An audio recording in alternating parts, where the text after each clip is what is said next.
See, chat, you might like to think I'm late.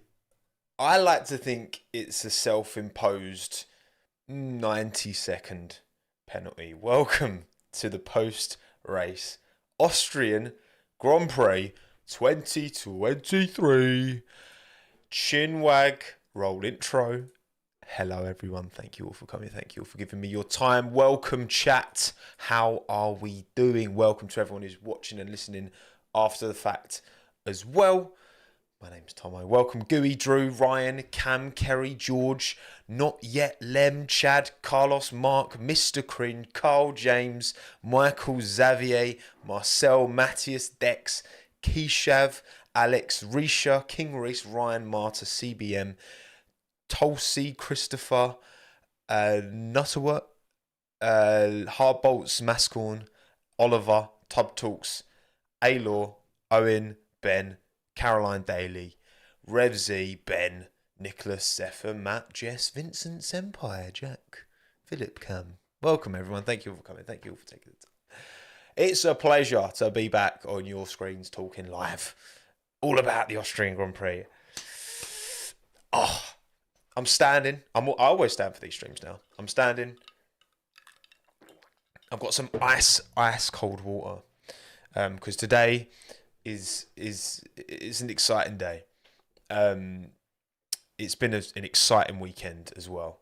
Because I did attend the Austrian Grand Prix. It was pretty based. Very good. Hello, Break. Good to see you, my friend.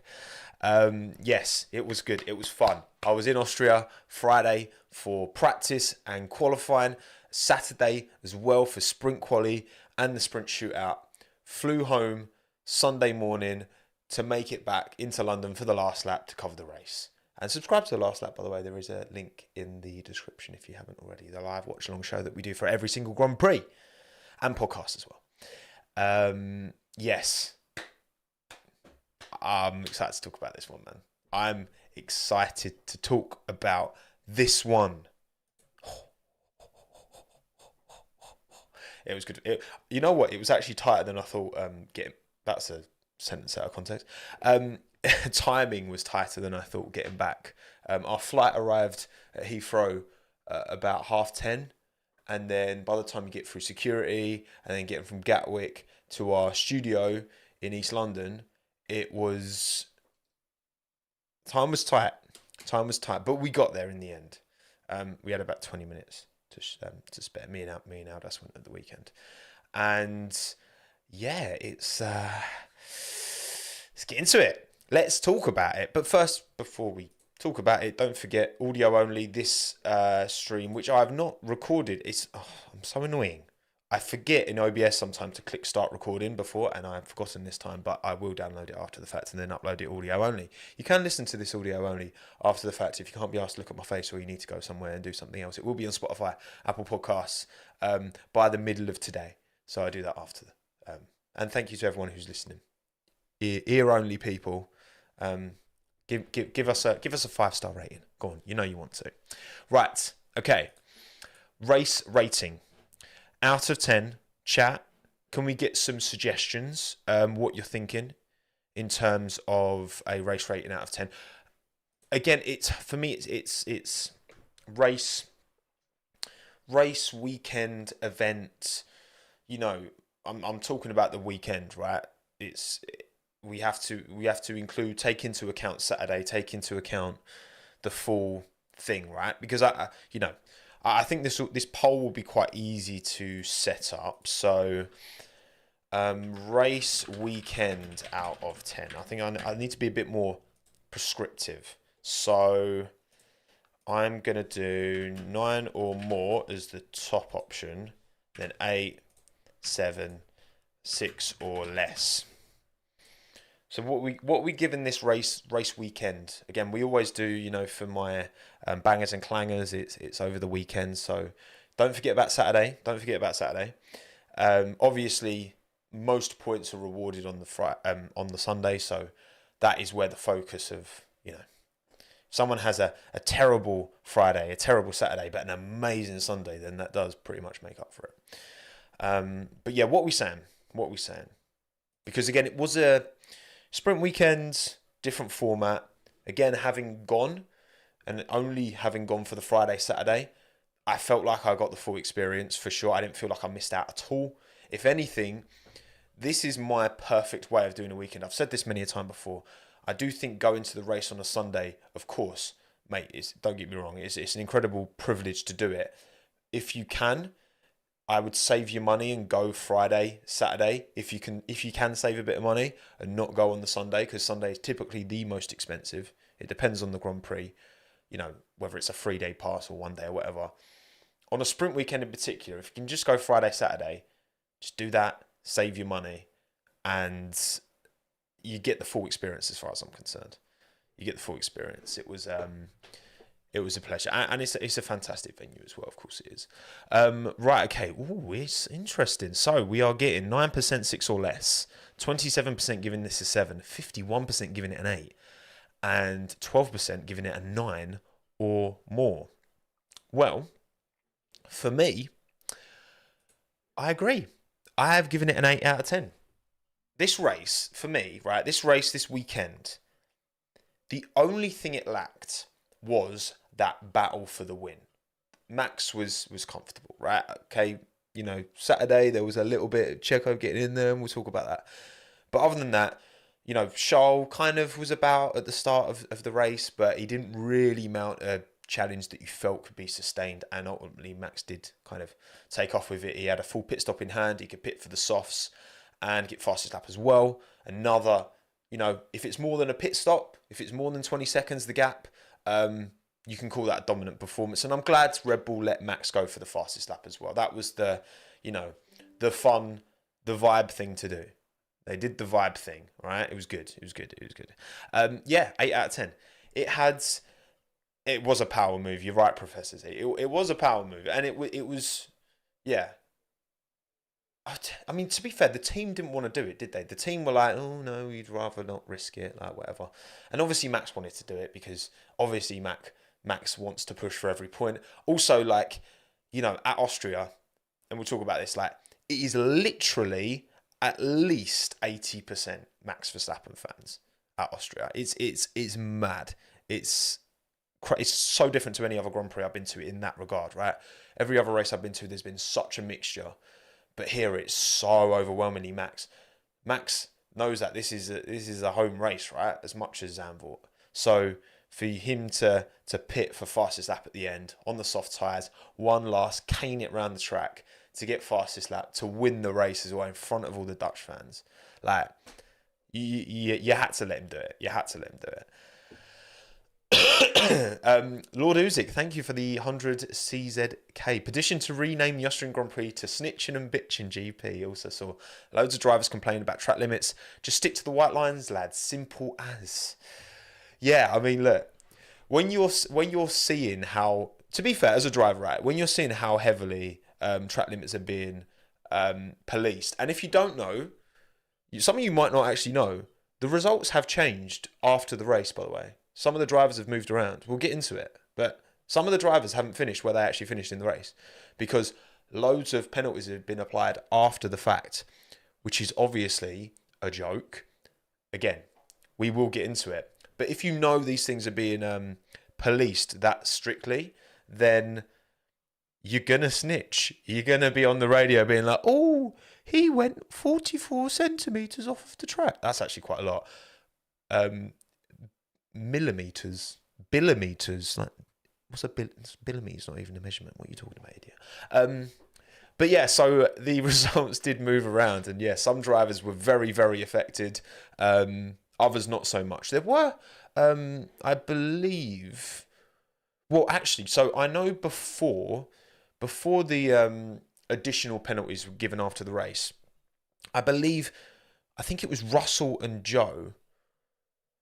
I think I saw F1 Reddit on Twitter, funnily enough, post the who got penalties and who got penalties, who got warnings, and I think Russell and Joe were the only two who didn't, at least before the end of the race. I could be wrong there. I could be wrong. So don't hold me to that. Thank you, Munch Life as well, and thank you. It's come up twice.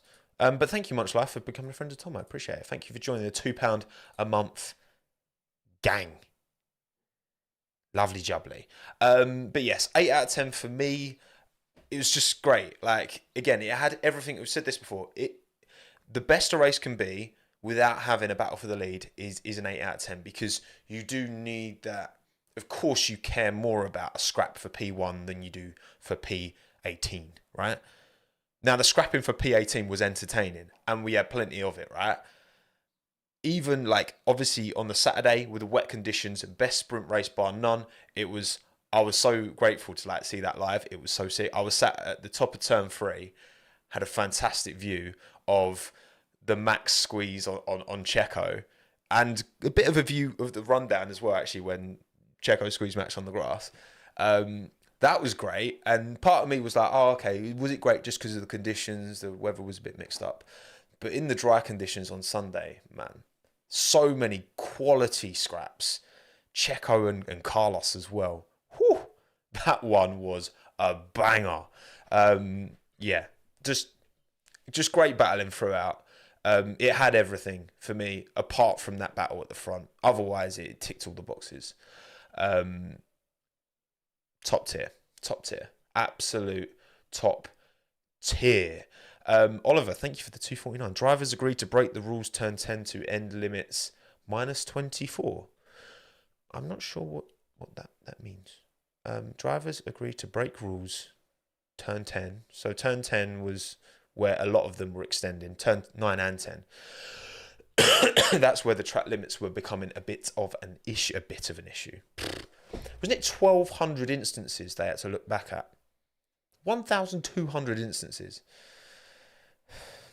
It's silly. Again, we will get onto it. But yes, Ampera's intimidated Sainz. Yes, the intimidation was strong. That line from Carlos, he's intimidating me. Carlos Sainz, his radios are underrated bangers. Stop inventing. He's intimidating me. What other good Carlos Sainz chat? What other really good Carlos Sainz radios are there? That exist? I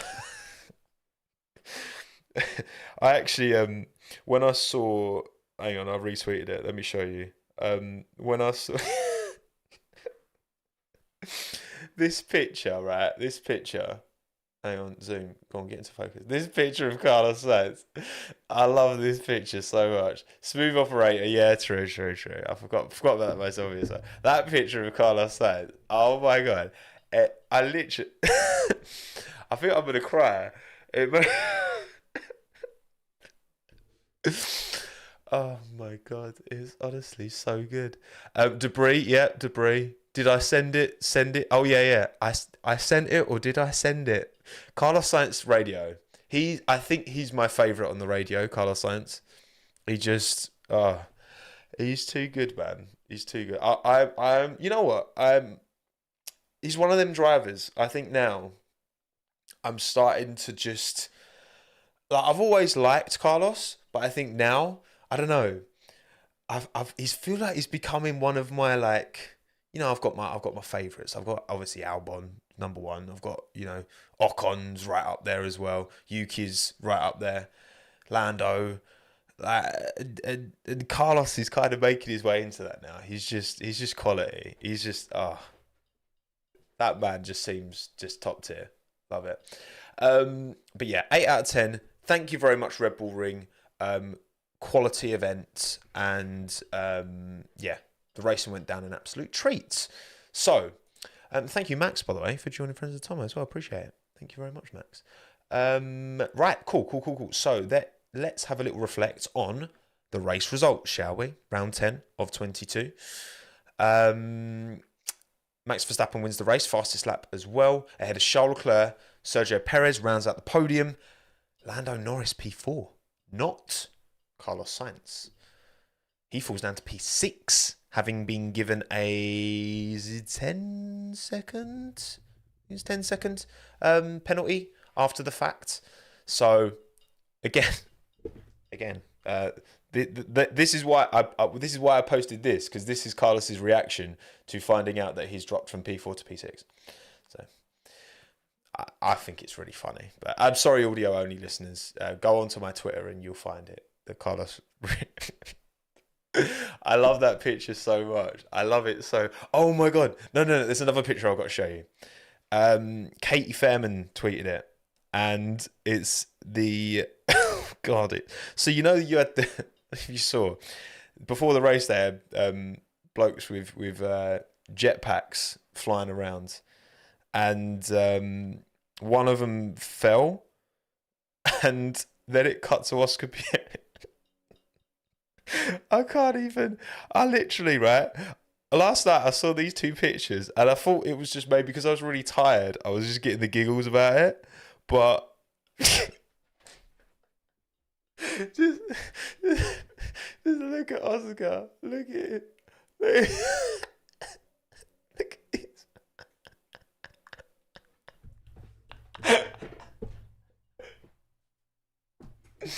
Oh god. I'm sorry.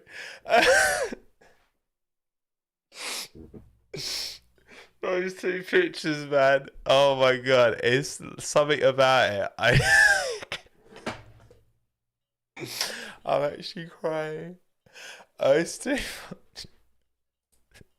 Max Verstappen won ahead of Charles Leclerc. Compose yourself, man. Gee, oh my god.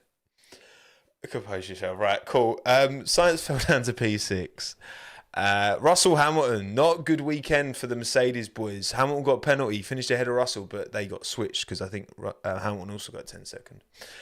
Lance Stroll P9, Pierre Gasly P10, Alex Albon just outside the points. He did get a 10-second penalty at the end, added afterwards as well, but held on to his P11. Zhou Guanyu, because he was very good, he got promoted up to P12. Logan Sargent, P13. Esteban Ocon got 30 seconds after the race in penalties. Mad. 30 seconds. Honestly. Thank you, Helix, by the way, for the 129 SEK. Do you think this weekend will be the nail in the coffin for Spa with yet another horrible incident? They need to change Eau Rouge or remove Spa from the calendar. RIP Delano. Yes. Yeah, horrible. I didn't actually. If you don't know, one of the young drivers, Delano Vanthof, was killed at Spa this weekend. I haven't looked back, to be honest. I haven't really looked into the details. I believe it was in a similar position to where the Uber incident had, and it was chucking down with rain at Spa, and in Freca. I think it was a last lap shootout as well. There's definitely questions around whether that serious questions around whether that race should have been allowed to go on, looking at the conditions. And yeah, he didn't make it out, sadly. And yeah, because that was on the Saturday, so I didn't actually, signal was kind of in and out. And then I was chatting to, if you're watching, Rob, great lads, who was helping me and Aldous out at Austria, and yeah, he was like, oh, someone's been young driver's been killed. I was like, and you kind of, when you think of it, you think of the most dangerous tracks on the calendar, not just F1, but more generally, it's Spa's right at the sharp end, isn't it? So yeah, a lot of drivers, obviously Richard Verschoor, fellow Dutch driver, knew Delano well apparently, and he won in F2, dedicated that to him. And yeah, you could see, Lance was really caught up about it when he was being interviewed after on Saturday. You can tell it really, it might feel like a world away, Freca and F1, right? But these drivers all understand there is risk involved, and whatever category you're in, even these Freca cars, they're much slower than F1, but they don't have the same safety built into them, and yeah, it's awful. It's truly, it's awful, and yeah, it does make you question. You look at a track like Spa. The decision to race was clearly the wrong one, and they made, it looked similar condition wise to 2021 Spa, a race that didn't go ahead. the difference is, the drivers in F1 have power. And you can't put the responsibility on young drivers. Some of these kids are 16, 17, 18. Delano was 18, and you can't put the responsibility on these drivers to, stand up and be like, we're not going to race in these conditions. You have to put the responsibility on the adults in the room, the event organisers, to, enforce what is correct and right. Of course, yes, Hubert's incident, that didn't happen, and it wasn't absolutely pouring down with rain where that happened. There is inherent risk there, but to let it go with that many cars on track as well, in Frecky you have like 30 plus cars, I think, and a last lap shootout, scrapping for, questions need to be asked for sure, Helix.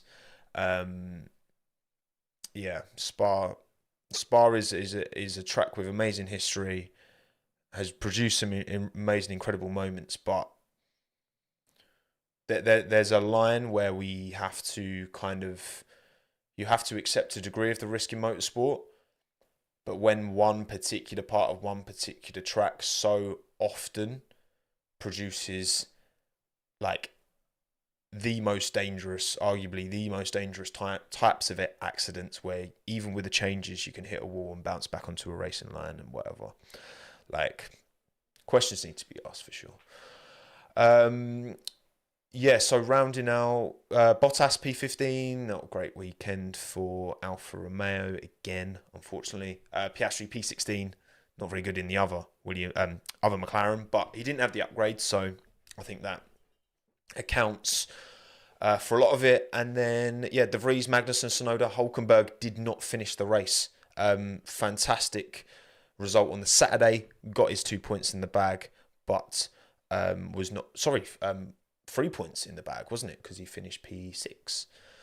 And Piastri had a collision with Bottas. Yeah, that was it. There's some reasoning for a lot of these drivers towards the back had messy. De Vries got his penalty for pushing Magnussen off, etc., etc. That's how things finished after the race at the Austrian Grand Prix. Again, fantastic event.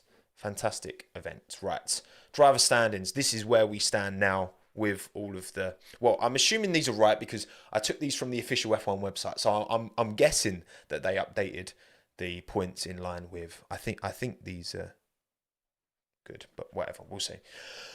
Max Verstappen extends his lead to, what's the maths on this one? So it's 52 from Perez to 200. So then that's 70. So 81 points between Verstappen and Perez now, which is more than 3 faultless weekends for Checo with Max DNFing in every single one.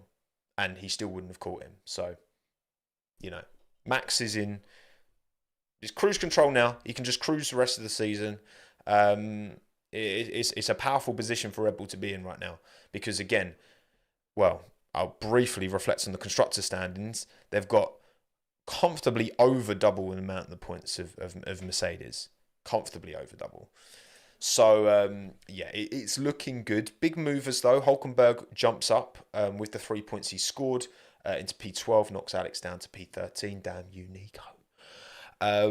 Norris, obviously, big jump up in terms of points. Not massive jump up in terms of position. Only gains 1. He was 11th before. This is now 10th. 24 points. Only 7 behind Esteban Ocon. So, again, if they can get these upgrades bolted on Piastri's car ASAP.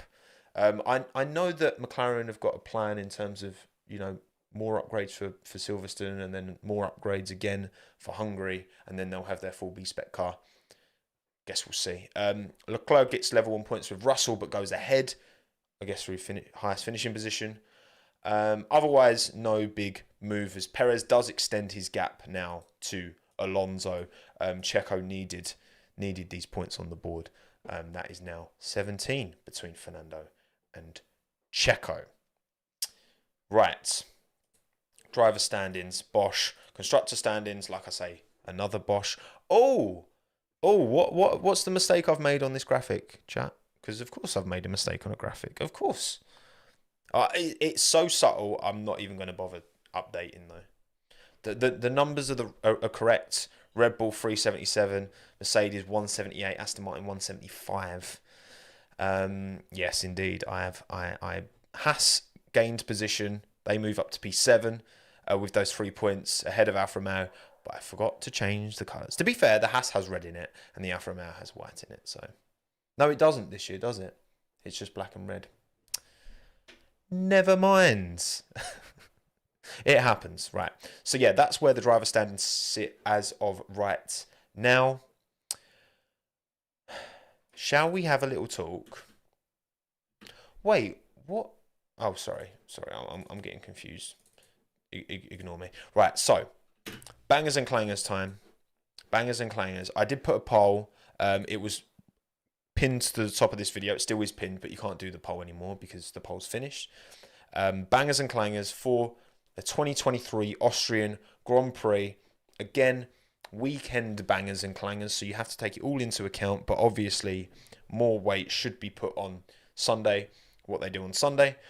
It wouldn't be a Chinwag without mistakes in graphics. Exactly, Carlos. Exactly. I need to be on brand, you know? YouTube's all about branding, and I just need to always be on brand. So let's start with mine. Actually, yeah, let's start with mine. My bangers and clangers for the 2023 Austrian Grand Prix are as follows. Lando Norris, banger drive. I don't think there's many disagreeing with that. He won driver of the day as well. Obviously, him and Max. Yeah, Max had a... It's almost like banger, but not Max. Because Max just walked it. But Lando had more... Ultimately, when you're put it on pole, which obviously Max deserves massive credit for, and then taking it away in the race, you know, it was quite comfortable for Max, you know, because he has the pace, because he could just manage and whatever. Lando had a bit more going on and still managed to pull out a P5, which then got elevated to a P4. So very good. Very good from Lando. Clanger, I've given it to Ocon. He was slower than Gasly all weekend. I think he got knocked out in Q2 for quali, and Gasly got to Q3, and yeah, generally just seemed to be off the pace relative to Pierre most of the weekend. He also complained about the track being, it's a MotoGP track. I'm like, what are you talking about, Mr. Man? Don't be silly. And then he got like 30 seconds of penalties of after, which, to be fair, we'll get into it more, but in a sentence, it's harsh because if he's not being told that he's extending track limits, then he's not going to drive more within himself to then stop doing it. He's just going to carry on doing what he was doing, and then he got just dumped loads of penalties right at the end. I think I'm going to sneeze. Oh, man. Am I? No, it was almost there. But yeah, I just feel like Gasly had the pace on him all weekend, and again, big chunky penalty at the end. Not good. Banger team Ferrari. I've given it to Ferrari because I think, you know, they were very unlucky with that timing of the VSC because they just couldn't make the pits in time. But Charles' pace in the race and Carlos's pace. Carlos was the quicker of the two, I think, this weekend. He got more unlucky. But actually, I think Carlos was super, super competitive. And looking at, like, they were quite comfortably, Ferraris were quite comfortably, I think, in terms of race pace, clear of your Astons, your Mercedes, your Lando in a McLaren as well. The double stack wasn't great, but ultimately there wasn't much they could do because they just missed the VSC coming out. It still made sense to come in. Carlos said he wanted to stay out, but I don't think in hindsight that would have been the best call. I still think the double stack would have been better. Yes, it was a bit of a slow stop for Leclerc, but ultimately I don't think there was too much Ferrari did wrong in that instance. So I don't know. I just think that this has been a clear step forward from Ferrari relative to, because again, it wasn't that long ago we were talking about them being slower than the Merc and the Aston, and really strong Canada in terms of race pace anyway. Shame about their qualifying. Race pace was really good in Canada, and it was it was really good here. So, I mean, well, Ferrari did mention a three-stopper, didn't they? On radio to Charles, they were like, "What do you think about a three-stopper, Charles?" And he was like, "No." He wasn't having any of it. Um, Marek, thank you for the 200cc. Sainz was yet again told not to attack Leclerc. Looks like Charles is the clear driver number one, despite still sitting behind Carlos in the standings. Is it because they don't want to lose him, or is it simply the Vasseur effect? So my opinion on that, Marek, is that Red Bull with Max was clear. Ferrari were under no illusions that there is nothing that they can do. There's nothing that we can do in that moment to beat Max Verstappen. We're 2-3. We need to do everything we can to consolidate these positions. Now, ultimately, the VSC coming out, Nico Hulkenberg's car breaking down, that's just, it happens, right? It happened in an unfortunate time. I just think Ferrari were doing what they thought was best to just consolidate, and because a 2-3 for Ferrari right now is big for them. Like in terms of the jump up in points, again, if we look back at the constructor standings now, and actually, if I grab the graphic from the Canadian post week, so you're seeing right now, so Ferrari 154, so they're currently 21 points behind Aston Martin, and they are 24 points behind Mercedes, right? So last week after Canada, they were... Wait, what? Oh, yeah, that makes sense. Right, sorry. So they're 21 behind Aston Martin now. Last week, they were 32 behind Aston Martin. And they were 45 behind Mercedes. So that swing, that to this, is pretty substantial. Even 2-1 was a good result. True. And again, if Hulkenberg doesn't break down, who knows, whether Ferrari are able to... Because again, Carlos had really good pace in hand. Charles did by the end. He didn't in that kind of first stint, but I feel like they were in a good place. So Aston will finish. Look, I think that ultimately, everyone's upgrading their cars. So the order of merit, combined with the fact that, Austria's got a very specific set of, long straights, tight hairpin opportunities. It's got characteristics that, it's very different to, say, a Baku or a Monaco or whatever, right? So I think certain tracks are gonna... I mean, Mercedes had a lot of problems with... I know it's still red. I didn't update it. Mercedes have had...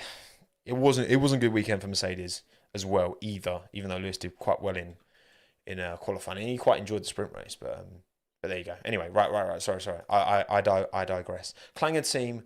I've given it to AlphaTauri because it just... I mean, they were not very good. I mean, De Vries was last in qualifying. Sonoda went out in Q1 as well. It was better in the sprint quali and didn't get any points in the race. I mean, to be fair, Yuki... I think Yuki was more unlucky than anything in that turn one contact. To be fair, I think it was a good move on the inside of Bottas, but it's a pinch point, and the Alpine... There's no doubt in my mind the Alpine didn't see him, and yeah, it's an unfortunate one. He went full send, did Yuki, which I respect, but at the end of the day, yeah, it didn't pay off for him. And then he ended up getting a ton of penalties as well. And then De Vries just pushed Magnussen off. Again, that's not too much on the team, but it's just AlphaTauri, awful Tauri. They are the new awful team. I mean, Alfa Romeo is still awful, but awful Tauri, I think, are now awful Tauri. So they're mine. As for yours, your bangers and clangers, 917 votes. Sorry, I only had I didn't have time last night because I was just so tired to put the bangers and clangers out. I did it this morning. Still got 917 votes, so thank you for voting. Beta Tauri, yes, very good. Banger Drive, 70% goes to Lando Norris.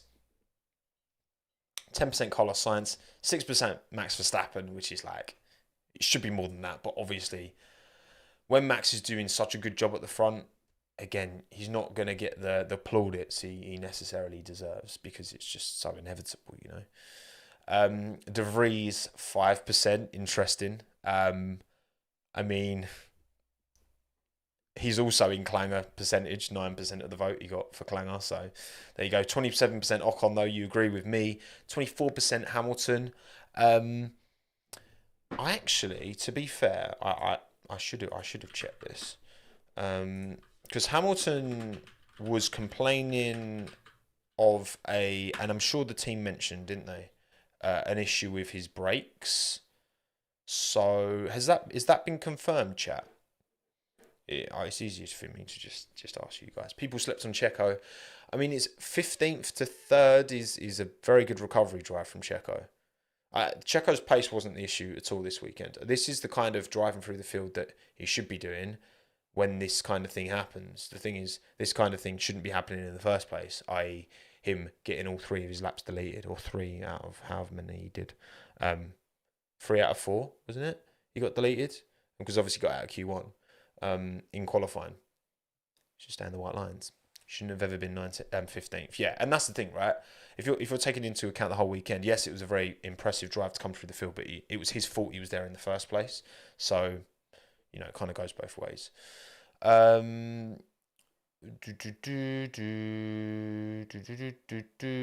Max didn't even lead every lap. Oh no, right? Wash. Yeah. So just. Hamilton finished behind his teammate who started 6th position ahead of because he couldn't keep in the lines. Well, he wasn't the only one. But again, Lewis did seem to have some kind of. It was like every time he came into the pits as well, wasn't it? Lewis was locking massively. No confirmed issue for Hamilton. Yeah, so he just. There might have been an issue. There might have not. Ultimately, Lewis wasn't happy. It's funny because he sounded quite happy with the car after the sprint shootout on Saturday. He was saying it is like driving around Rye House. His local karting track when he was a kid, but I don't know. Maybe there was an issue. Maybe there wasn't. Maybe he was just having a bit of an off day. But yeah, he was properly struggling on track limits. He got his penalty, 12 laps in or something, wasn't it? He got his penalty, and then to be fair, he kept it clean for the rest. But yeah, that after the fact, he was given a penalty, so not good. Sorry, I digress. So. Yeah, 20 for Clanger Drive, 27% Ocon, 24% Hamilton, 16% Tsunoda, and again, yeah, Tsunoda kind of had his tangles, and he also got, he got slapped with some penalties at the end as well, which is not good. And then De Vries is down there as well. He did firmly push Magnussen right off the track, which we didn't actually see too much of that, did we? Which I was quite impressed about. Turn 4 was a pinch point. I know this well. From 2020, I know this very well, and even like last year, year before last as well. There's always seemed to be instances of drivers getting pushed off at turn 4, but we didn't really see that. It was actually at turn 5, I guess they called it turn 5, the left-hander where De Vries Magnussen was fully alongside, and De Vries just was like, "Bye, stop! I will not stop crying about Albon 2020, Sav, ever. All right." And the more you tell me to stop, the more I'll carry on. Right? That's how it's going to be. Was it 6? There you go. Okay. So what even is turn 5? It's not even a turn. It's just it's like, what's turn 2? It's not a turn. It's a curve. There you go. Curve. It's curve 2. Whatever. Do you still cry about Brazil? Not so much about Brazil 2019 because Alex did leave the door wide open. But 2020, Austria. That I'll never get over that. It's a slight crease. There you go. Bent straight. I like that. I think a slight crease works, Lewis. That's a good shout. Banger team, McLaren. You've given it to McLaren, 36% of the vote. Obviously, yes. As much as it was not a good day for Oscar Piastri, and he had, he was very unlucky losing, getting damage to his front wing, wasn't he? Oscar actually had a really good sprint. I retweeted it. Oscar made he made a quality dive bomb on Alex at turn 4. Alex didn't see him coming. Alex just kind of turned in thinking like it was fine. And Oscar was there. And that was with Charles trying to get past Oscar as well. And he made a couple of proper decent lunges, did Oscar. It didn't go so well for him in the race. But again, he doesn't have the upgrades.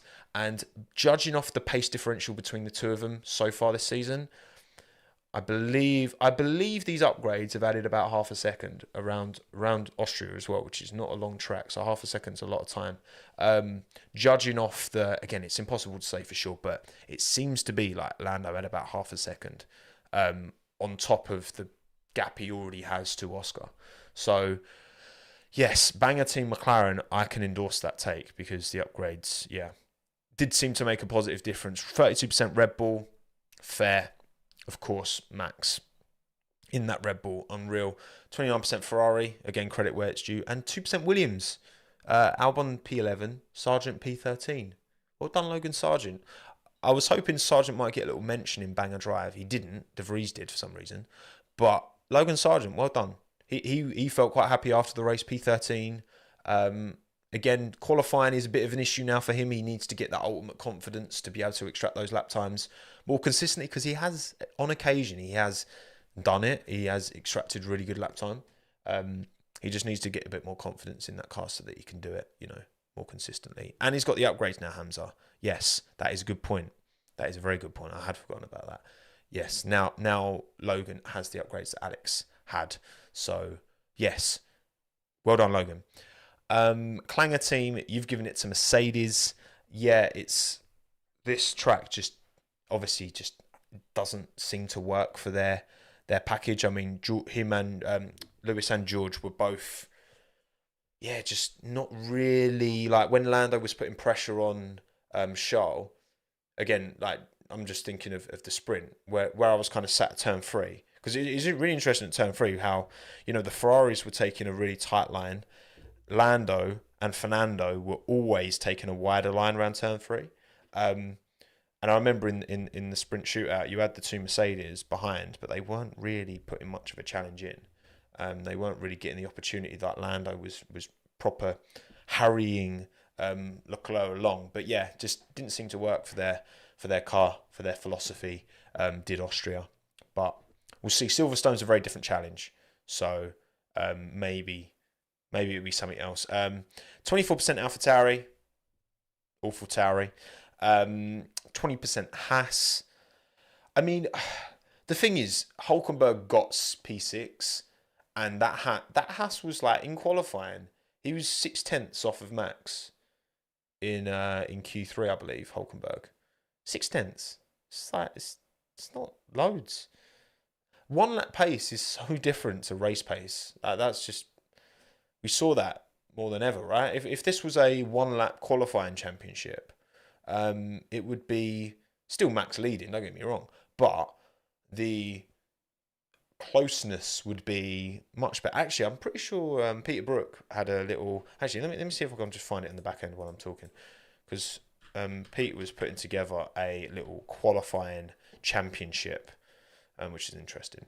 And then Alfa Romeo 10%. Again, Alfa Romeo having another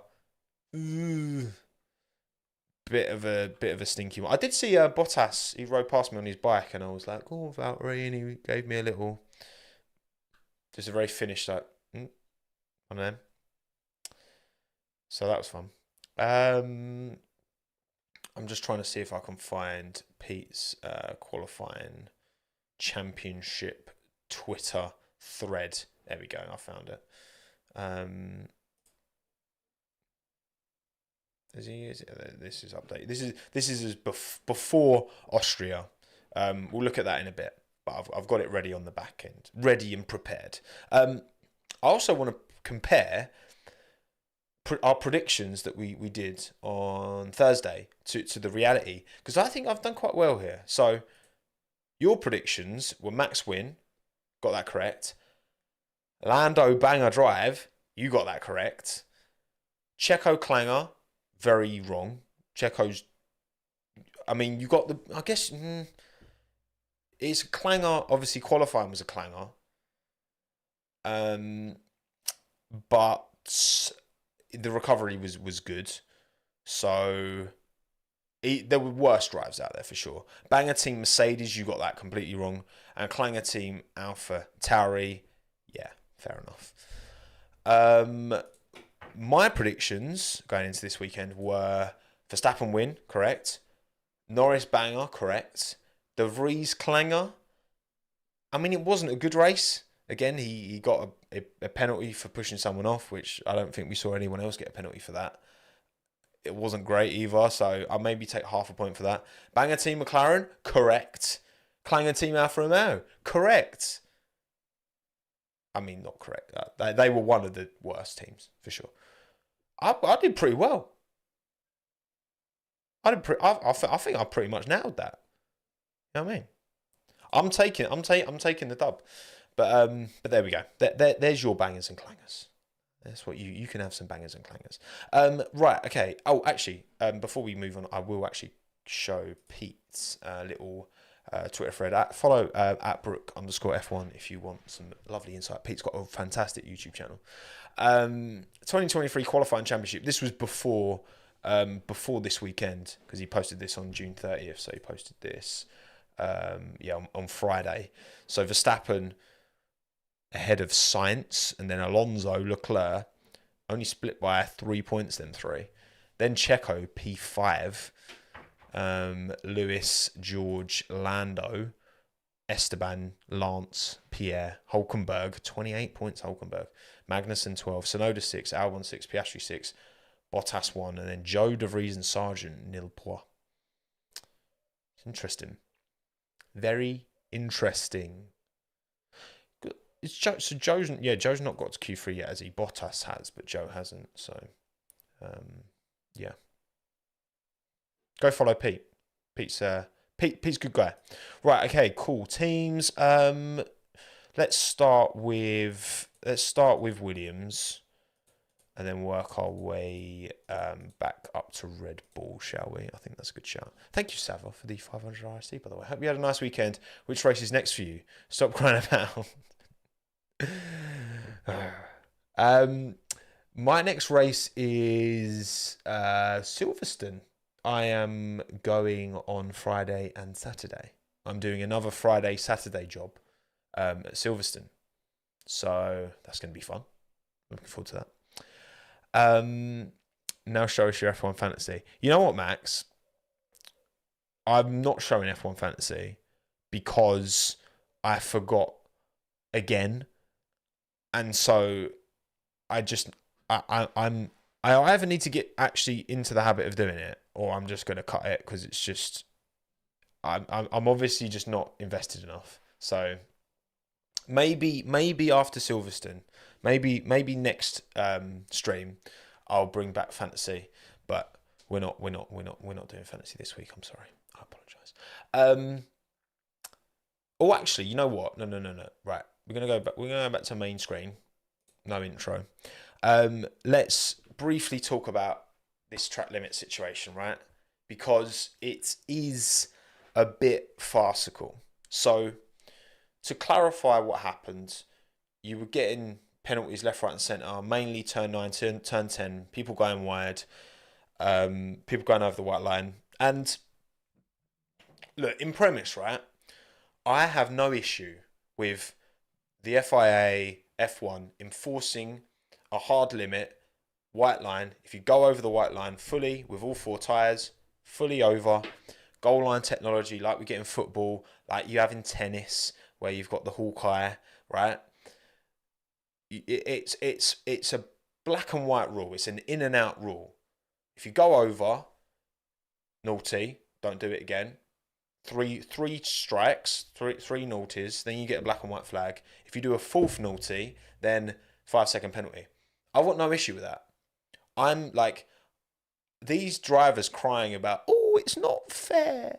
Oh, I think it's silly that. No, drive within the white lines, go a bit slower, skill issue. Like, again, there were some drivers who didn't even do it once. And there were others like Yuki and Esteban and Pierre as well. Pierre did it loads, who just got bloody tons, right? So I've got no issue with that. However, if you're going to take that stance, right? Which again, I don't necessarily disagree with that stance. Then you have to have the facilities in place to enforce it accurately, and they didn't. They were overwhelmed by the amount of transgressions essentially, and they couldn't keep up.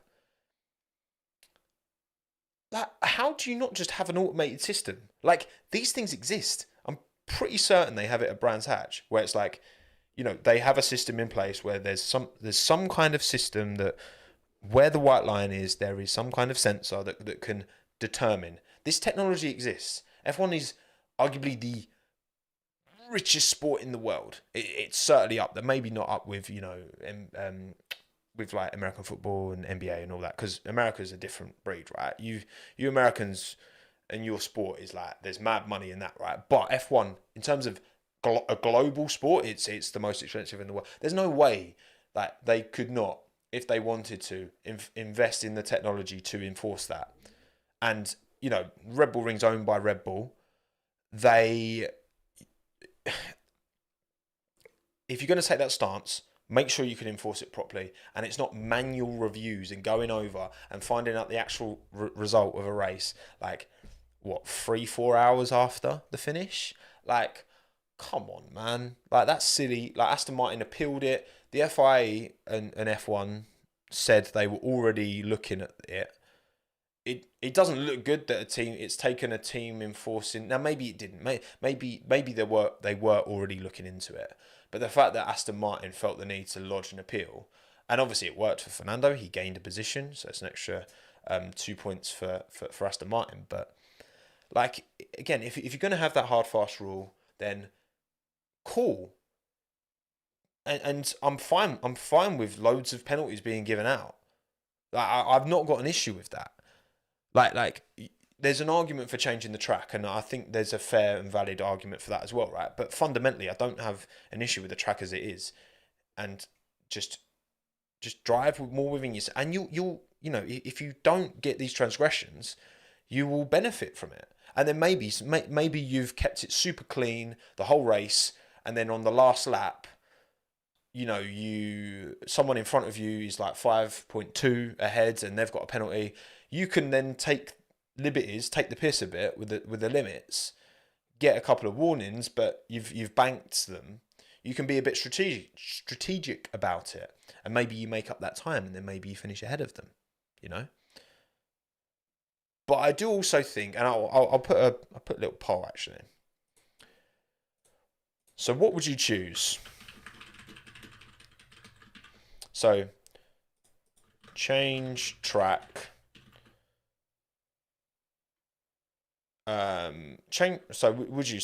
So keep track as is.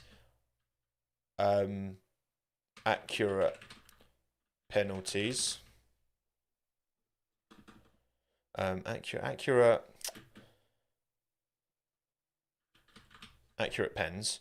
So would you keep the track as it is, completely as it is, but have a system that completely accurately defines whether you've kind of whatever, or change the track, or change the track, right? They're your two options. I want to understand, right? Because obviously you can change the track. The thing is, if you add gravel, if you add grass, if you add AstroTurf, then it does affect bike racing. There's a lot of bike racing at the Red Bull Ring. If you have permanent changes to turn 9, turn 10, gravel, for example, the danger of motorbike racing around the Red Bull Ring, which is prevalent. There's a lot of bike racing around there. Again, like Esteban literally called it a MotoGP track.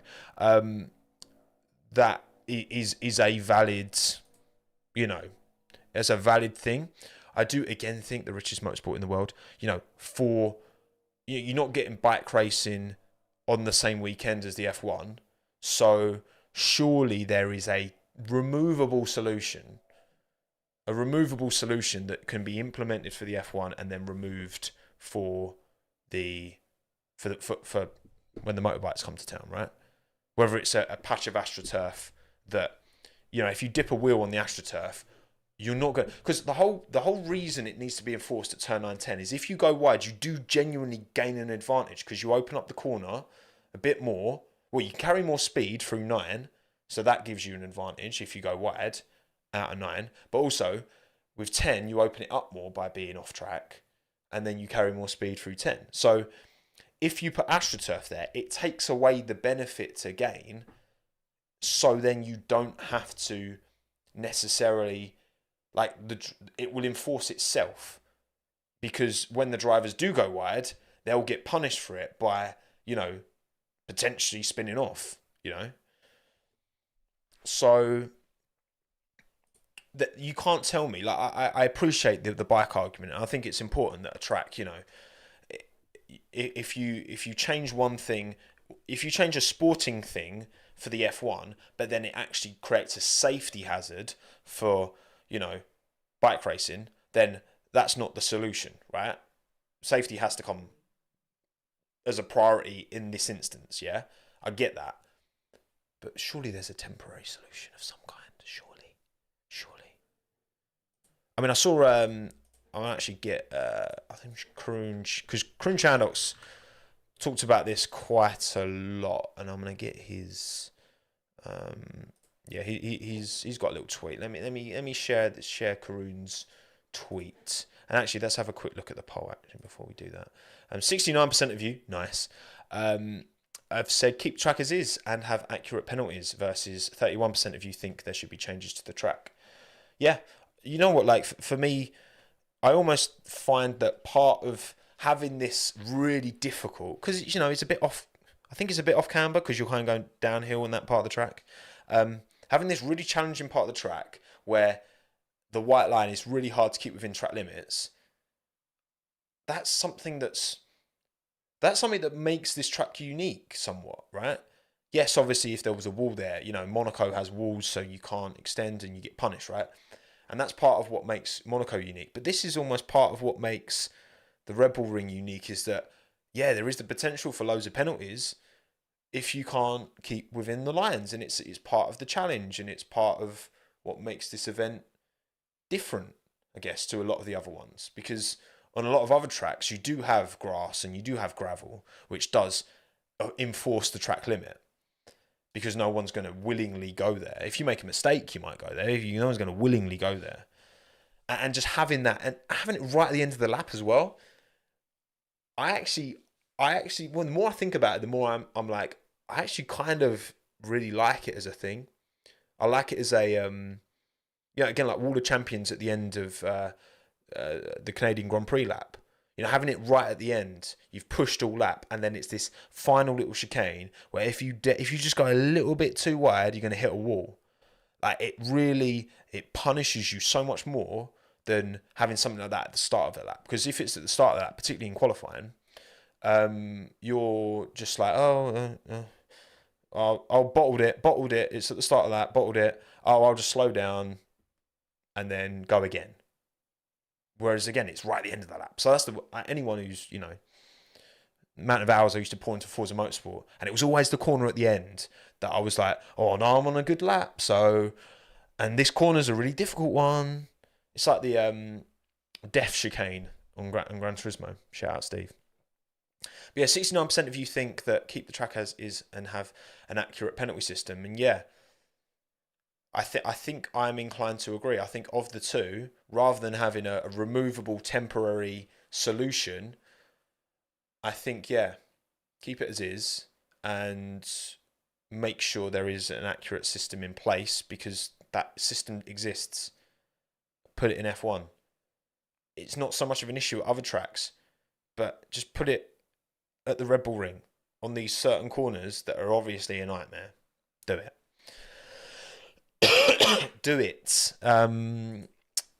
Thank you, definitely not the FIA, by the way, for the $4.99. Thoughts on the F2 races? For me, The title was Vesti's unless Porsche can start winning out of nowhere. Yeah, look, Vesti's consistency is super impressive. I don't think Porsche's got it, you know. I think he's got a speed, he's got ability, but the consistency is just.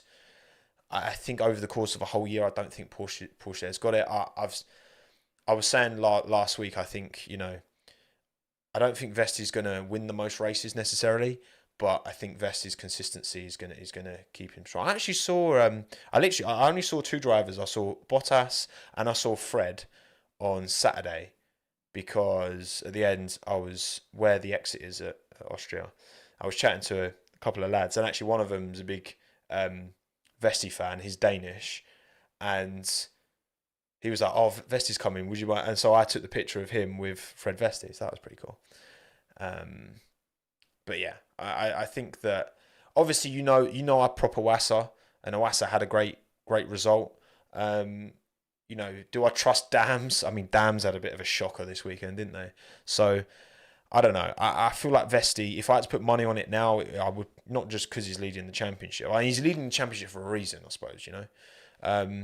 I think, you know, Iwasa, Behrman, you know, I think there's a lot of drivers. Martin, his pace was fantastic, but once again, you know, he just can't convert the points. It's tough, man. Like Martin's season is not going to reflect the pace that he's had, but it's tough. Drogovic not in a race is criminal. Yeah, I mean, I think there's only 20 seats in F1. We need more teams. That's what we need. But yeah, so the whole track limit debacle, anyway, was a bit of a mare. This is Karun Chandhok's Twitter. Back in 2013, I proposed to the FIA a natural deterrent, grass/gravel, on the edge of the curb for 5 meters, with how much ever tarmac beyond that. Oh, okay. So okay, it's like a strip, like a 5 meter strip. I still believe that here's a good solution. Tracks will challenge maintaining this edge, but nobody will gain an advantage. Yeah, I mean, again, this comes down to, you know, how does it affect other forms of motorsport? It's not just F1 that races around the Red Bull Ring. Obviously, that is the big earner. That is the big payday for a circuit like the Red Bull Ring. And obviously, you know, Red Bull have their own team as well as their own track. So it, you know, there's merit in prioritizing F1, but when it comes to if it created like a sporting issue for bike racing, then, you know, I mean, I could understand them making a change and prioritizing F1, but when it creates a safety issue for bike racing, that's when I think it's tricky. Also, shout out Dan. Dan was keeping me nicely up to date on all goings on. This is the little document of who got what in terms of penalties after the race. So Carlos Sainz, 10 seconds, Lewis 10, Pierre 10, Alex 10, Esteban got 5, then 10, then 5, then 10. Because he basically just didn't get any during the race. Like during the race, they just didn't give him any penalties. That's what it feels like anyway. And then De Vries got a 10 and a 5, and then Yuki got another 5. Yuki already had loads, and then he got another 5 on top of it. But this was interesting, actually. This is part of the reason why I got Dan's tweet up. So, said they had to invent a new system. And when you read the documentation, let's just adjust this to fit properly. There we go. Penalties have been applied as follows. For 4 infringements, a 5-second time penalty. For 5 infringements, a 10-second time penalty. Then a reset has been allowed due to the excessive number of infringements. The count of infringement restarts. After another 4 infringements, a 5-second time penalty will apply. After 5, a 10-second time penalty. So they literally just made up a new rule, like on the fly. Which, I mean, again, how were you not prepared for this? Because, right, and there's a reason I say how are you not prepared for this? Let me find it. Let me find it, because I did see.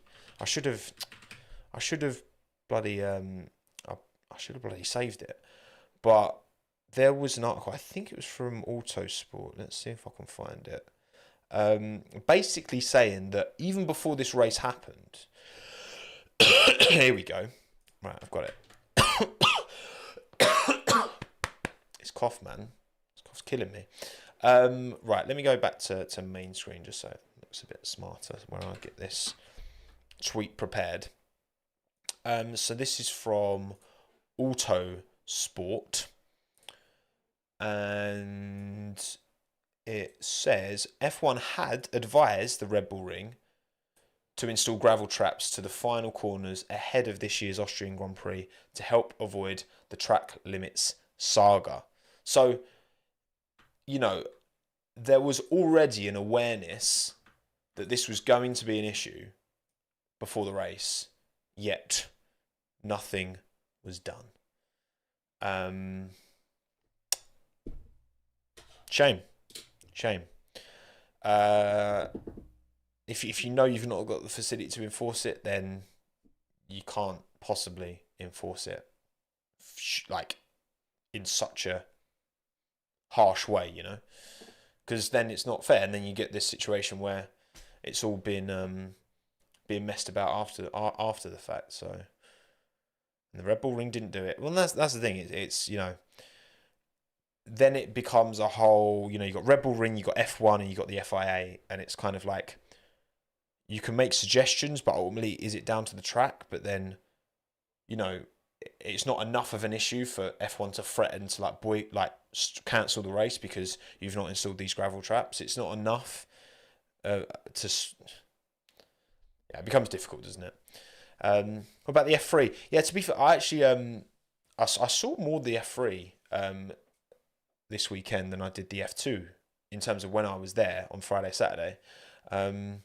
Yeah, I mean Bortoletto is just looking crazy consistent. Shame that Sophia Flörsch got points. She got P10, didn't she? First woman to get points in F3, and she got it taken away because there was an issue with the car. So that was a shame. F3 cars. I tell you what, was it P9? Nice, yeah, shame. F3 cars are so much louder than the F2 and the F1.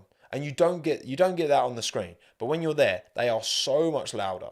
So much louder. I mean, the F2 cars are like, they barely make any sound apart from the gear changes. F2 cars sound weird. I'm not going to lie.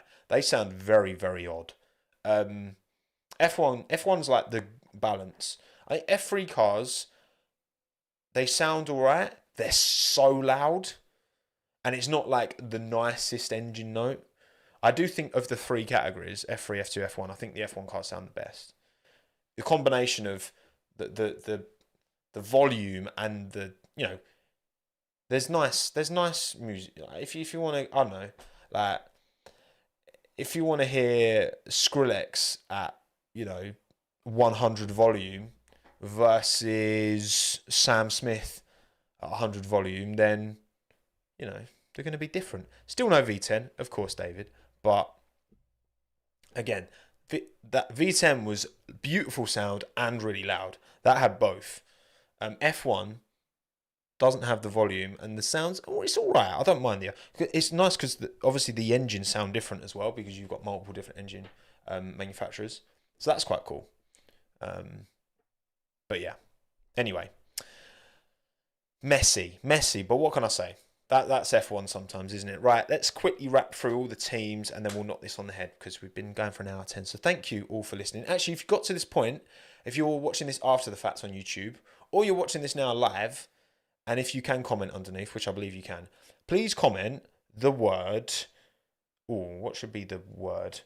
The word should be, because I'm not wearing my watch. I usually wear my watch, but I've got my old Casio, Casio, that I need to get a new battery for because the battery's dead on it. But my old G-Shock, big chonky boy, chonky G-Shock, Casio. Put Casio in the comments below to show me you got to this point. There we go, lovely jubbly. Right, okay, Williams. Again, good step from Logan. Really good step from Logan. Great job from Alex in qualifying as well. Ultimately, no points on the board, which is a bit of a shame. But at the end of the day, Williams looked in the midfield. They look clear of the Alphas, both of the Alphas, AlphaTauri and Romeo. It's a god, Terracasio. And that was terrible. Sorry, Nico. And yeah, it's a good step forward for Williams. So happy with Alex, happy with Logan. Good to see a good result from Logan, pushing forward.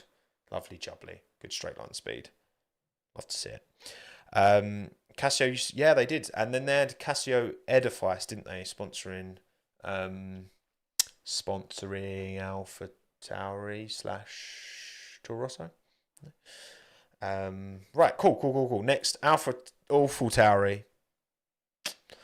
So once again, De Vries does not massively impress. It wasn't his worst performance. It certainly wasn't one to write home about either.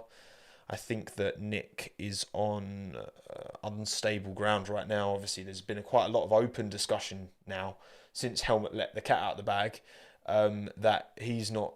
He thinks De Vries now. He agrees with Christian that it was a bit of a mistake, which was mad words to just put out there. Franz Tost has talked openly about that if he's replaced, specifically when asked about Ricardo, Ricardo will only take that seat if they believe one of the rookies, one of the juniors, whether that's Lawson, whether that's Owassa or Hauger or whoever, if one of them isn't deemed ready, then Ricardo could well get that opportunity. Mid-season. And I think that's the move Ricardo should be pushing for. French toast, there you go, exactly. And Tom I didn't see Kevin Magnussen's comments about De Vries, to be fair, David. Can you recollect them, please? Because I'm not surprised Kevin had something to say about Nick, because Nick did fully push him off, and it was the easiest 5-second penalty I've ever seen in my life. But yeah, so it's not good, looking good for Nick, especially with Alex Palou. I'm not being funny. Red Bull should be breaking the bank to get Alex Palou into a seat, because he won again. He's won 4 in a row now in IndyCar, the most competitive spec series in the world. Like, phenomenal. K-Meg said De Vries pushed me off again during it. Oh, okay, interesting. But yeah, I think that De Vries has, like, even if he has, like, for him to save that seat, he needs in these next 3 races to be clear of Tsunoda. Like, he needs to show that he's not just as good as Yuki. He needs to show that he's better.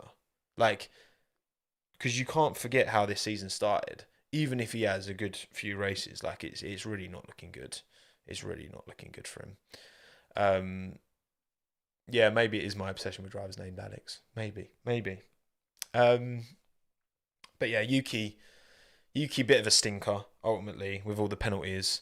Yeah, I mean, he catches that damage on lap 1, which I didn't think he was massively at fault for. It was just unfortunate.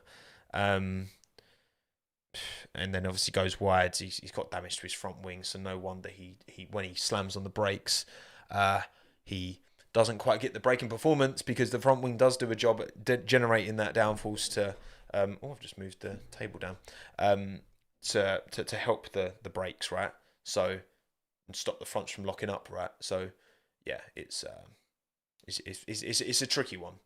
It's a tricky one. Not a great weekend for it either. Or at the end of the day, thank you, not FIA again. Much appreciated. Imo, that seat shouldn't be Rick's in the slightest. Shouldn't be near it. It would prove that the entire existence of the Red Bull Junior program does not work. Yeah, obviously Ricardo's got his tyre test, isn't he? After Silverstone, where they're for sure going to be evaluating his numbers in that Red Bull, comparing them to Checo's, to get a judgment as to where Ricardo would be in that car. And I think if, you know what I think, right? I think if Daniel does a job at that test well enough to showcase that he has potentially more performance than Checo, if and they look at the data, and they'll have the data, and they'll look at it and be like, imagine, right, where you got Max and where you got Checo, right, in terms of just general pace, right? We're saying it's about 3/10, maybe 4, like probably more closer to 3/10 on average, like over a typical track. Say Ricciardo's pace is coming in like a tenth and a half, 2 say it's coming in the middle. I think Red Bull would look at that and be like, okay, like Daniel could be really good. His pace is looking really good. Let's put him in the AlphaTauri for the second half of the year. Let's stick him in that seat. We would learn more about Daniel and whether he could be a better option alongside Max, because I still think they're considering it. They could also learn more about Yuki, because Yuki's not really like, against De Vries, it's hard to get a measure of Yuki, but against Ricciardo, especially if they think like, oh, Ricciardo's at least as good as Checo. And again, if they come to this conclusion, they've looked at the data and think that Ricciardo could actually be a bit quicker than Checo. Then they can be like, okay, where's Yuki going to stand up relative to Ricciardo?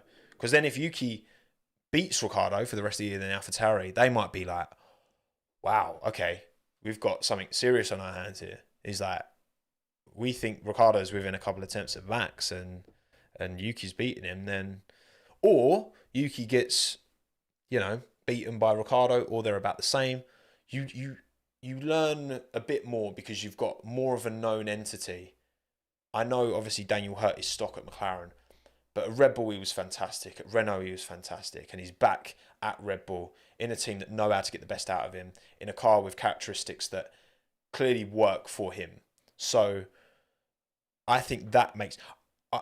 in contrast, I think if this tyre test happens and Ricciardo's pace looks off, then I think they probably go Lawson. That makes sense. I think if they did put Ricciardo in that seat, they'd only put him in it to the end of the year.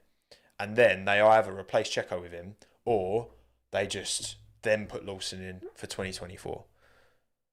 Because, again, if Daniel's performance is... if Ricciardo jumps into an AlphaTauri for the rest of the season and smashes it and looks really strong, it does give Red Bull a decision to make at the end of the year. What can I say? That was a different era.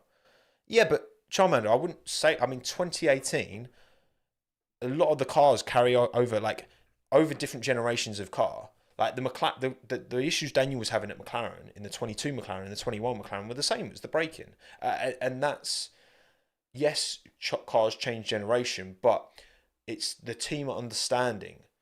Daniel's 2020 season at Renault was arguably, for me, that was his best season ever in F1. And his 21 season in the same generation of car was, again, apart from the win and the odd decent performance, was pretty poor. And then 2022, it was, all those pretty poor performances were still there, and the highs weren't there anywhere near as much because that McLaren wasn't as competitive. So there's a lot of way it goes. I think a lot of it hinges on that test. That's all I'll say. Anyway, so I'm taking far too long. Alfa Romeo still. Joe P12 kept it clean. Bottas, they put him on the slicks, didn't they, at the start of the sprint race, and it was worth a gamble, worth a try. It didn't work out. He was towards the back anyway, so it's not the end of the world. But yeah, not much more to say really on that. Did Bottas, because he had his front wing... I keep accidentally adjusting this table. Did Bottas have his front wing... Because he had his front wing end plate hanging, didn't he? But did he get meatballed for that? I don't actually know if he did. Or did it fall off? I'm not sure. But... Oh yeah, because also we haven't seen... This so far this season, we haven't seen any junior rookie do the mandatory FP1, have we? He did not. So should Bottas have been meatballed? I don't know. That seems a bit weird if he wasn't, because they've set a precedent, surely. I mean, they're far too busy looking at track limits to give Bottas a meatball flag for front wing damage, but regardless. Another stinker for Alfa Romeo. What can I say? He did pit for the damage. Fair enough. Haas. I just said beforehand, it was like Haas always turn up for Austria. And in qualifying with Hulkenberg, they did. Magnussen got into Q3 as well in the sprint quali. They both got to Q3 in the sprint quali. But the car has no race pace, and Hulkenberg's engine went pop. So, not much more to say on Haas, but Nico Hulkenberg once again proving why he firmly deserves to be in Formula 1. Never in doubt. Up the Nico. McLaren, again, upgrades come in. It's good. It's looking good. And again, more upgrades to come. Silverstone and Hungary as well. I think Andrea Stella, it was like 50% of the upgrade of the full B-spec upgrade came in Austria. And then there's another 25% in Britain. And then another 25% in Hungary. So this is going to be important. This is important. This is important for McLaren to show Lando that they can be the team to give him the car. And, I mean, Mika Häkkinen's been moving mad in the quotes. He's been like, oh, I think by the end of the season, we'll be fighting Red Bull. Which I'm like, whoa. Mika. I mean, I hope he's right. That'd be sick. But let's maybe measure expectations a little bit. He's just there gassing him up. But, yeah, we'll see. I mean, I think Piastri's shown that he can be close to Lando. And that's really good news for McLaren.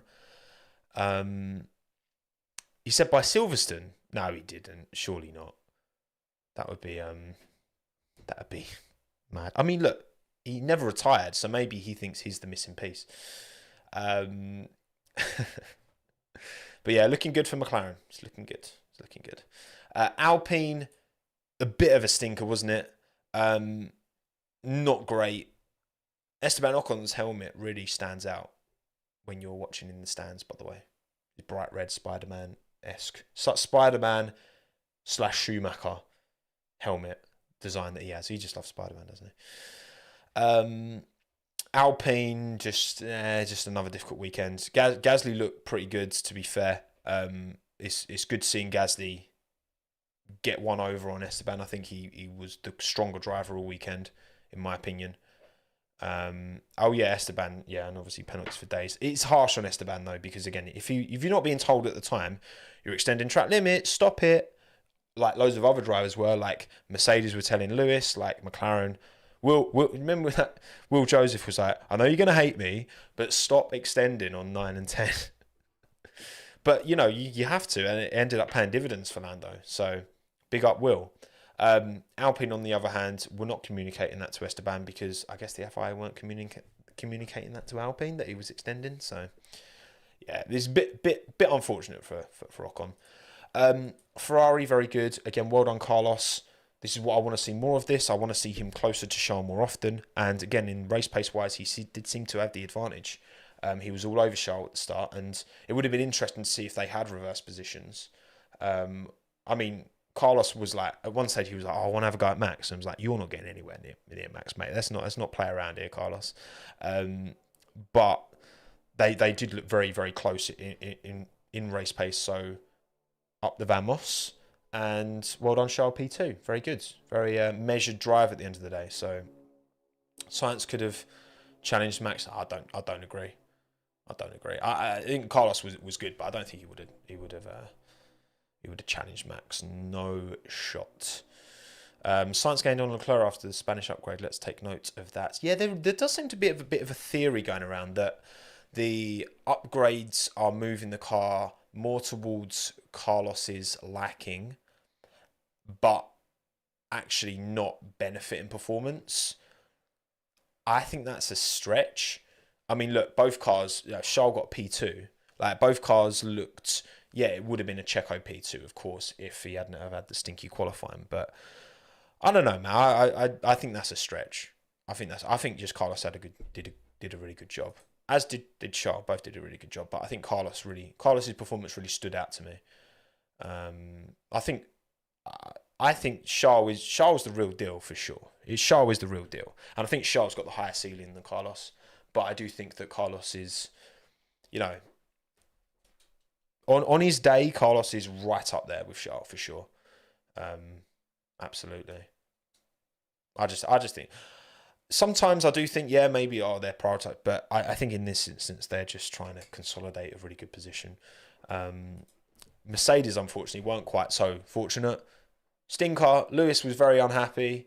It was the Steve posted it, didn't he? What was it that Lewis said on the radio? Because when he posted it, I thought it was like I thought it was a lie, but apparently this is what he said on the team radio. I obviously missed this. I just realised my audio's been set quite low this whole stream. I'll keep it as is. I'll change it. What's it? Screen share.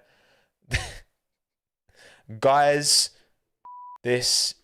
Wait, hang on. Guys, this. Man, I want to go home. Oh dear.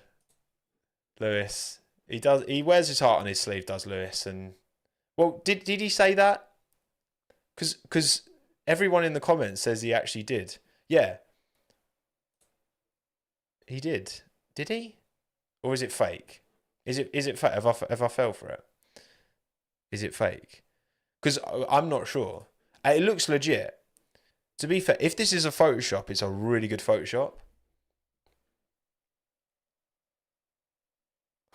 Because half people are saying it's legit.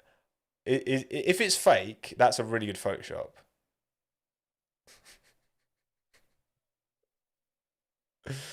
Oh yeah, true. They'd be censored, wouldn't they? Oh, for God's sake, I'm so stupid.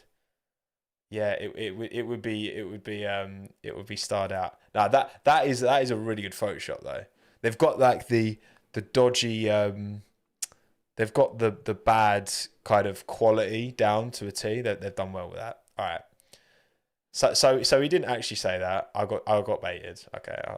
You sometimes you just got to take the L. All right. Sometimes you got to take the L.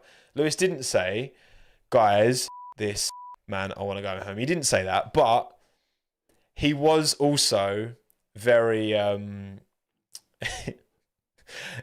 mean, he wasn't far off saying this, was he? He wasn't far off. He was fuming. He was not a happy boy.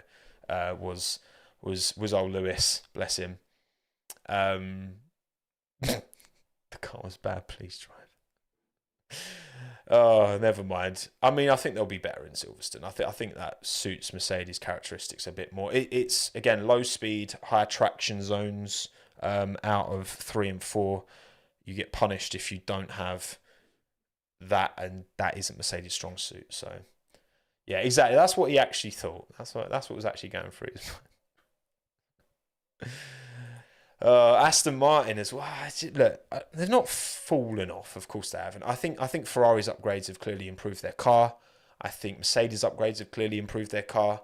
I think Aston Martin. I'm not sure. Has there been any word? I haven't heard any word chat of big upgrades lined up for Aston. They do obviously need to move that development of the car forward. You know, Fernando podium every race is now not looking like a thing with this current spec car anyway. So, you know, more is needed. Is it Hungary? Yeah, they've not been strong in the last 3. You're right, Hamza. They've not. It's I mean, it'll come. Like they have all this ATR that's literally just reset. All this ATR from the start of the year to the end of June. So they've got to step forward. They've got to move forward. Stroll out-qualified Alonso. Stroll was good. Actually, this is what I wanted to ask you. So pretty much the whole race, Alonso was right on Lance's gearbox, but he didn't overtake him when he quite clearly could have if he wanted to. What do we think that was all about? Because, like, there is no shot that Fernando could not have passed. Like, he was literally within a second, like the whole race. I don't. I think obviously Fernando knows where his bread's buttered, right? Of course. And I guess if he'd have overtaken Lance, would he have had a shot potentially at a higher position? I don't know. So I think that I it's difficult.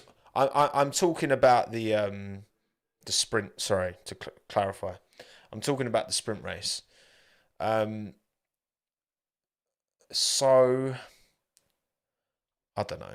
It seemed a bit odd to me that even like Fernando. You know what? It wouldn't have been odd to me if he'd have been sat within 2 seconds the whole race. It was odd to me that he was so close and he was like, he felt like he was almost pushing Lance through the corners at times. And to me, that's different to just sit, sit if you just hold position, a couple of seconds behind, so you're not getting too much dirty air, but still getting a bit of slipstream. That's fine. But I feel like Alonso, because this is how Fernando's like, this is the kind of thing that he would engage in, proving a point, being like, I'm not going to overtake Lance, but I'm all over the back of him, and I could if I wanted to.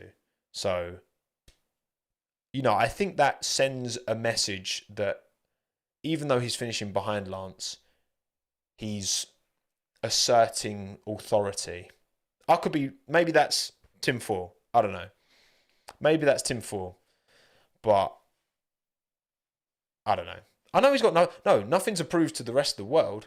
But I think in that team, with that dynamic, with Lawrence as the big boss and Lance, his son, as your teammate, I think there's merit in that thought. So I don't know. Maybe. Fernando wants P2 in the championship. Yeah, exactly. I don't know. Intimidating. He was intimidating me. And then Red Bull, fantastic performance from Max Verstappen. As per usual, we've become desensitized to Max just dominating because he's that good at the minute. Max Verstappen, incredible race. It was yeah. It was mad in that sprint shootout race, just seeing him, just that gap from him to, even when Checo got past Hulk, that gap just growing lap after lap after lap after lap after lap. Stayed on the whole race, made it work. Quality. And yeah, Checo made his way through. Checo needed, as much as qualifying was a bad one, at least this race was good. And at least, yes, his pacing qualifying was good. He was fairly close to Max, fairly close, relatively speaking. He needed this race to go well, and it did go as well as really, I think, podium, well done, Checo, good, on to the next. Full, clean Silverstone Grand Prix, please, Sergio, that would be lovely. Right, okay, cool. We are done. Thank you all for joining the stream. The reason I've done this one a bit earlier is because I'm shooting something really, like, this week we've got 2 videos coming out. On Wednesday, I've got a video coming out from the Austrian Grand Prix. And you will want to watch it because you obviously want to watch it because it's me and I'm amazing, obviously. Duh. We chatted to some F1 fans and supporters of the channel in Austria, which is great fun, and give the community post. There's a community post asking for your unpopular F1 opinions, 2023 edition. So go and put some in because you might make the video. I think my Canada video last year, but updated video, and I actually got the audio right this time. So well done me. And then Friday morning, there's going to be an incredibly special upload, which I'm filming today. So keep your eye out, right? I'm not going to say too much.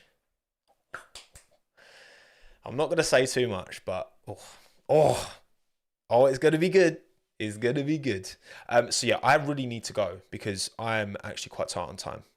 Thank you all for coming. Like the stream. Again, comment Casio in the comments to show you've got this far to the end of the stream. Rate 5-star, all that. Thank you so much for supporting and allowing me to do this for a job. Honestly, I am the luckiest bastard in the world. So thank you so much. And new video Wednesday and then Friday and pre-race stream Thursday. So there's lots of Tommo content. The only video I'm not doing something is Tuesday, because I'll be busy editing like a madman. But anyway, right. Cheers, everyone. Stay safe, be well, be happy. And I'm off. Bye.